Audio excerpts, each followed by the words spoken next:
Alors effectivement, aujourd'hui est une étape importante puisque, vous l'avez dit, les représentants de la RDC et du Rwanda se retrouvaient à Washington pour présenter en fait leur vision du projet de paix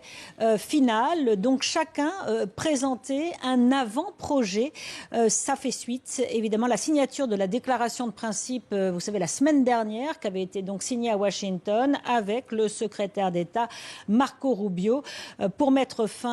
tenter mettre fin à un conflit qui dure depuis des décennies. Donc il était question du respect des frontières entre les deux pays, de la lutte contre les groupes armés, la stabilité et la sécurité dans la région, c'est très important pour les Américains, d'autant plus que ce qui intéresse surtout, ce qui motive l'administration américaine actuellement, ce sont surtout les accords bilatéraux qui sont en train d'être discutés sur les minerais critiques, vous savez, des ressources importantes pour les chaînes d'approvisionnement mondiales. C'est dans l'esprit de cette administration Trump à négocier ce genre d'accords sur les minéraux, sur les ressources naturelles. Et donc, il y a des négociations entre d'un côté Washington et Kinshasa, puis d'un autre côté entre Washington et Kigali, pour obtenir le meilleur accord possible. Des accords économiques qui servent donc les intérêts stratégiques des Américains, qui permettront à terme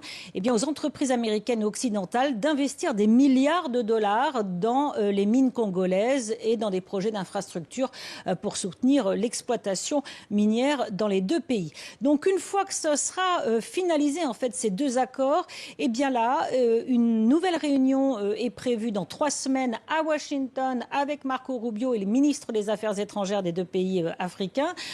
pour signer déjà un premier pas, vraiment la dernière étape avant un accord final signé là en grande pompe. Ça devrait être en juin ou juillet à Washington, mais cette fois avec le président américain Donald Trump, avec ses homologues de la RDC et du Rwanda, même avec d'autres chefs d'État africains. Là, ça sera vraiment une grande cérémonie, un accord final de paix dans l'espoir donc de mettre fin à ce conflit qui dure depuis des décennies. Encore une fois, vous savez, pour l'administration Trump, ça sera très important de signer cet accord puisque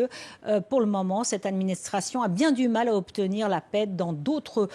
endroits du monde, et on pense notamment au conflit en Ukraine entre donc l'Ukraine et la Russie.